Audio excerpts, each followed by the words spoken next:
Hey guys, Bassmaster Elite Series Pro Destin DeMarion here, fresh off the Sabine River event. We ended up finishing 48th in that event, made day 3 cut. Had a really good day, day 2, about 9 pounds. Believe it or not, 9 pounds is a good day there. I'm going to kind of go over some things that I did in this tournament, whether it be practice or the actual event. I'd never been to the Sabine before, really knew absolutely nothing about it. And sometimes I think that's a really good thing, just coming in with a fresh mind. I did a lot of research beforehand. I studied old tournaments. I did all kinds of research on Google. I studied Google Earth a lot. Actually found, I'd say, my main area that I fished on Google Earth, so that was helpful. There's been a couple tournaments in my career where I've been able to find something on Google Earth, and I really believe that preparation beforehand can really pay big dividends. So this was the second time that Google Earth has been a huge factor in a tournament before me. I found a little backwater that looked really good. I went in there and practiced and got quite a few bites, and that's pretty much where I camped out the whole tournament. I've kind of got two trains of thoughts when I'm fishing tidal rivers, especially when I'm not familiar with the tidal fishery. It's fishing really tough. You've got two trains of thought. The first being, you stay in an area that you know has fish and just grind it out, because at some point during the day those fish are going to bite. You're usually going to have at least one window, if not two windows, during the tide cycles to catch those fish. The other train of thought is, run as many good areas as possible in a day and hopefully maximize each area when you're hitting it. The problem with that is running the tides can be good if you know a place, if you understand the tides really well. And a place like the Neches River, where I do run the tides a lot. But a place like here, where I don't have as much knowledge, I think it can burn you. Because if you get on a wrong rotation or something like that, you're at these places at the wrong times. They could be a great spot, but just not the right time to fish it. So I opted for the first one, which was just staying in an area that I know has fish. And I knew it had a lot of fish. I knew after the first day of the tournament, with how many boats were coming in and out of there, that it was only going to last for probably a couple days. And it did end up lasting for a couple days, but that's all it takes to get to championship Saturday. If you can maximize an area for 2 days, you're going to get there. I had some other stuff to fish, and I did fish that on Saturday, but it didn't end up panning out, obviously, on the final day of the tournament for me.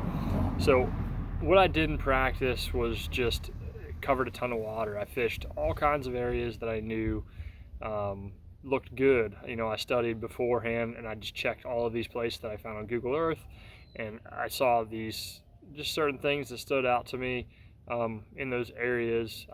In this kind of tournament, I think you really want to get as far away from people as possible. As you could see, a lot of people even ran 100 plus miles across Galveston Bay into Houston area to do so, and that really paid off for a few people.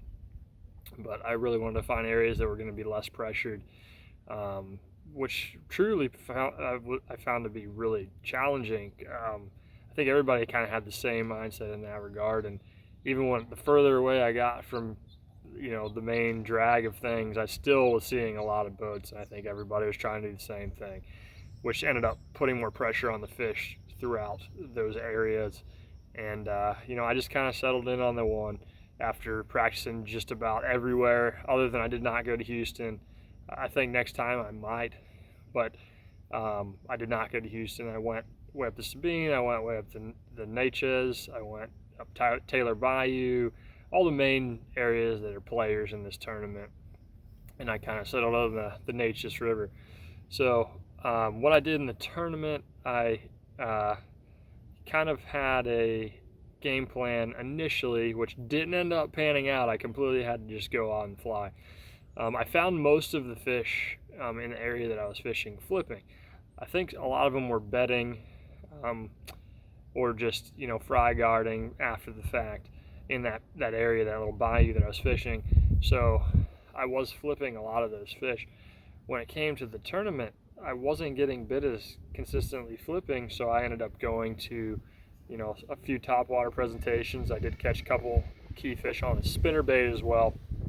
So it was really just about adapting on the fly, adjusting. And I think a lot of these Elite Series tournaments, you have to be open-minded to changing and adapting, because especially with a multi-day tournament, things will change. I promise that they will change. So you've got to be open-minded, you've got to be going with the flow and not getting stuck in a mindset of just you're going to do one thing for the whole tournament. So you know, I just felt like I adapted well and stayed with that bite, at least for the first few days in that area. So the main thing that I did was throw this little froggy, and when I'm throwing a frog, I'm a very happy man. This one is just a little spro bronze eye popping frog. This one's one I throw quite a bit. I did throw a walking frog too. I caught some fish on that.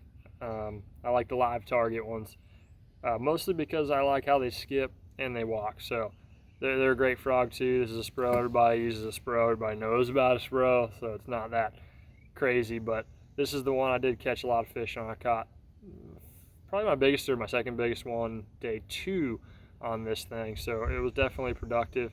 I like to throw that on a high gear ratio reel. This is a 7.3 to 1. You got to be able to pick up a lot of line when you're you know, getting that bite, and it might be a little ways away from you. You got to be able to pick up that slack and set the hook and make sure you get a good hook in those fish, because it takes a lot of pressure to put these through a fish's mouth with how heavy of a gauge you know, these hooks are.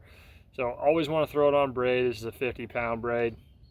I really liked throwing this on one of my Cashins. This is a newer frog rod to me, but I really liked it so far. This is from the Elite line of the Cashins. This is a 7.4 extra heavy. It's got, I mean, extra heavy, don't let that deceive you. It's got a little bit of tip. It's got enough tip where it's really good for casting. See, you've got about that much tip in it. It's really good for casting, making pinpoint casts, which are really important in this tournament. So that was something that really helped me put those fish in the boat on the frog. I don't know if I really lost much of anything on the frog that was that important, maybe 1 or 2 throughout the event. So that wasn't a huge deal for me throughout the event, but that was a big player. The other main staple was the old buzz bait here with a white horny toad. This is actually a power bait, like version of the horny toad, but I like to throw that one on a high gear ratio reel as well. 7 to 1, 7.3 to 1. This one is. I'm kind of weird in the fact that if it's not heavy cover, I like to throw it on fluorocarbon, and I don't really have a good reason for it other than it's just a feel thing for me. I know a lot of people are like, "Oh, why would you throw fluorocarbon on top water?" But I mean, really, it's all about just controlling the speed, and this buzzbait stays up regardless if you're throwing it on braid or mono. It's got less stretch than mono.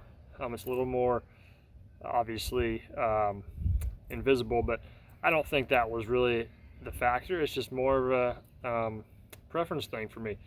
But if I am fishing more heavy cover, you've got to throw the buzzbait on braid. This one's got a really stout hook, so it can handle braid. This is just what I prefer and what I'm comfortable in. I've caught almost every fish that bit this thing for the last 3 years, so it's rare that you lose one on it, even throwing fluorocarbon like I like to do.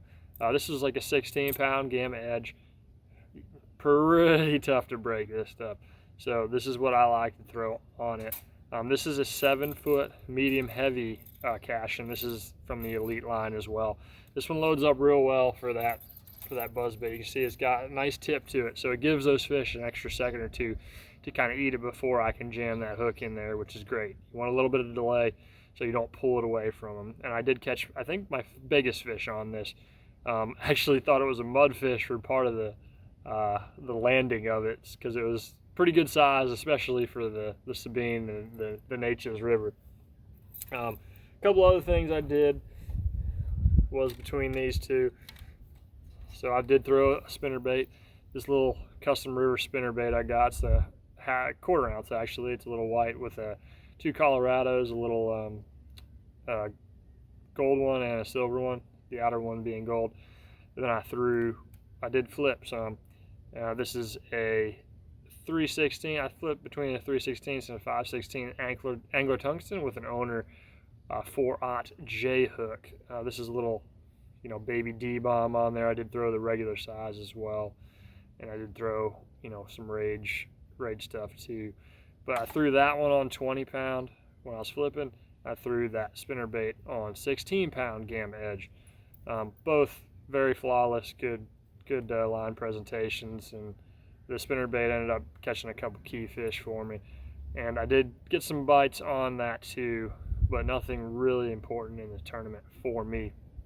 The spinnerbait I like to throw in a little bit of a mid gear ratio. This is a 6 to 1. Flipping, obviously I like to have a very fast gear ratio to be able to pick up that slack. This is actually a very fast one. I believe this is 10 to 1. So I threw those on Icon series. For the flipping setup, I had a 7.4 heavy fast action from the Icon series, and the spinnerbait was a 7-foot heavy fast action, which worked out really well. It's got enough tip that I could cast it pretty well and accurately in some tight spaces. So those were my two setups that also played a little bit of a factor in this tournament. But it was a great event for me, just getting kind of back on track in a sense.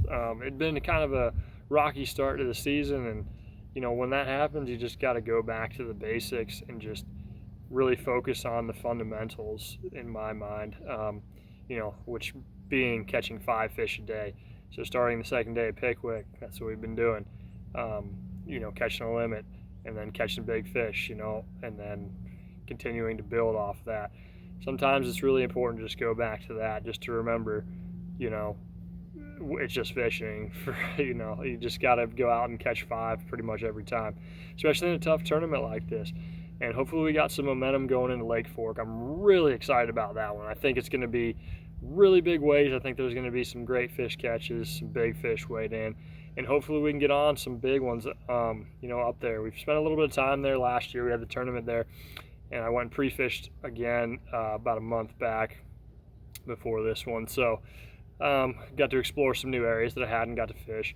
Lake Fork's a really treacherous lake. It's got tons of standing timber, so it can be slow to get around there sometimes, especially back in some of these cuts and stuff where there's just standing timber everywhere and there's not really a distinct boat lane in them. So that's going to be a big factor. I think we're going to have fish doing just about everything that we want, so it's going to hopefully spread guys out and allow people to do what their strengths are. I like to shallow water powder fish. I like to bed fish some, and I'm probably going to look for something like that. There's probably going to be a shad spawn going on.